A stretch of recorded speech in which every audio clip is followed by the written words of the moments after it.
Am Ocilla, Chapter 1, Darkness. The darkness of my abyss consumes. Direction is irrelevant and time is worthless. If only I could pinpoint the moment when it all faded, maybe I would be able to crawl back into existence.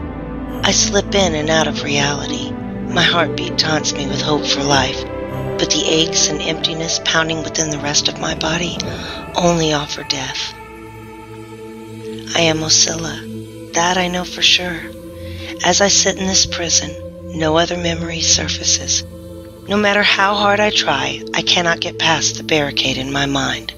The only sound is the drip, drip, dripping in the distance. The moisture leaks down the walls like tears unshed for too many years, finally escaping. I am all alone in this hell. They will come for me soon, and then I will be no more. A few minutes, hours, or days later, footsteps echo far away. My lungs labor, my breath is kept shallowed by splintered shards of my ribcage. Each intake of air is a reminder of my frailty. I hurt from head to toe, but I'm separated from the pain by a thick haze. Where am I? How did I come to this place?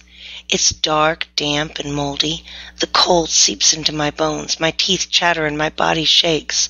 The room in which I am imprisoned has a cavernous echo, and my pulse pounds rhythmically against the walls. Memories do not come. The footsteps come closer, but all I can do is sit in a heap against the slimy interior of the chamber and wait. The fog of my mind thins. There's my heartbeat again. I am indeed alive. Water drops, footsteps, and heartbeats play a syncopated tune. Plop, smack, smack, thump, thump. Plop, smack, smack, thump, thump. Are they coming for me? I almost hope so. But who are they? A flicker of light crosses under the door. My tired limbs move. I cannot stop them, even though my muscles rip with pain as I drag useless legs behind me. The door is a great wooden beast. Splinters pierce my fingers as I pull myself to sitting and rest my cheek on its grain. The smacking steps cease and heavy bolts scrape as they move. The metallic clatter vibrates my face like a growl. The light. I want it. I need it. Something in my head connects light to comfort and safety. I claw to get to it. The skin splits and tears on my hands. Quiet. A soft, masculine whisper carries through the door. A vice of fear grips everything inside of me, and my hands drop. Evidence of recent brutality mars my flesh, and I push back to distance myself. Cold stone scrapes my bare flesh. Should I care that my captors see my body? They have no doubt seen me already. The final bolt slides away, and the heavy door swings in. Fresh air sweeps away the smell of death. Torchlight pierces my eyelids with 1,000 needles, forcing them shut and my arms to cover my face. Shuffling feet approach. Someone squats next to me, and lovely heat pours from the torch. I brace for the blow I'm sure will come. Gentle hands wrap under my body. I flinch with contact and wait for the pain, but none comes. Shh, I will not harm you, little one. The man cradling me smells like wood, sap, and sweat. We have to hurry, Ash, says a raspy whisper full of command. Yes, Father. He hoists me from the ground like a child. He is as warm as a torch, and I cannot help snuggling myself closer. I want to wrap that warmth around me like a blanket, let the heat soak in and stay there forever. It may be a false sense of security and well-being, but it's all I have. I'm rocked by Ash's light strides. I can barely hear his feet on the wet rock, even though he carries my added weight.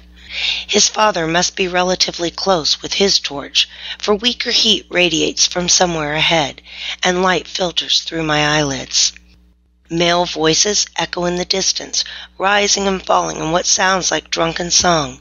We climb the steps, and Ash's muscles bunch as he moves upward. The brighter light filling this new area hurts too much, so I squeeze my eyes tighter and turn my face into Ash's chest. My breathing is unstrained now, as if the walls of my prison were the clasp on my lungs, and his smell burns into me like a branding iron. The voices sound close enough to touch. Ash's steps slow and then come to a halt. "There are too many to go by unseen," Ash's father says. "We're running out of time." "I know. You stay here. I have this." A loud crash sounds ahead, and the singing comes to an abrupt halt. Liquid splashes and metal skitters across the stone floor. The odor of fermented fruit wafts into my nostrils. Ash's muscles tense, and he curses under his breath, but I can hear it rumble in his chest. He squats down. A large shadow blocks most of the glow through my eyelids. "Are you ready?" Ash's father says, a short distance away. "Ready for what?" someone slurs. "To get out of my way," Ash's father answers. "Hey, aren't you?" The voice strangles to silence. Others rise in alarm. Metal clashes, but not the same frail sound from before. Ash curses again. "I'm going to set you here for just a minute, little one. I'll be back to get you." Ash lowers my body to the cold floor once more. I grab onto him, but he removes my hands with ease. Gentle fingers smooth my hair away from my face. All too quickly he strides away to join his father, and I'm all alone. I run my fingers over the surface before me. Horizontal bands of iron wrap around curved staves of oak. My hands touch the indent of a bilge hole. The plug is not there. There is a scuffle close by. The flesh smacks against flesh. Wood splinters in the distance, followed by the clatter of metal on rock. Then the thump of bodies tumbling to the stone. I pray that only the enemy has fallen. Silence is a nasty sound. I wait in agony as long seconds stretch to a lifetime. Metal slides across the stone with chunky clacks. I am taunted by visions of Ash or his father being pulled across the rock floor, even though I have no idea what they look like. A whisper kisses my ear. "Are you well, little one? I'm here." I sigh as large arms close around me. An odd image forms in my mind of a tree encasing me in its branches. I try to respond to his question, but my throat constricts, so I nod. A water skin presses to my lips. I drink deep, surprised that it's not water, but sweet nectar. I've never drunk anything so refreshing. Have I? I search the recesses of my mind, only to find them void. Ash pulls the small bag away. I want to protest, but I don't have the strength. Instead, I rest my head against the warmth of his chest. "We have to go. More guards will come, and I'll not be able to protect you once the sun rises." Ash lifts me and runs. The torchlight blinks away, and a cool breeze stirs my dirty hair against my shoulders. Ash's father's breathing is fast and labored near my ear. With Ash's arms around me, contentment overcomes the chaos inside, and I'm lulled to oblivion as we breach the night. A last thought of trees, adventure, and my mind slips away to peace.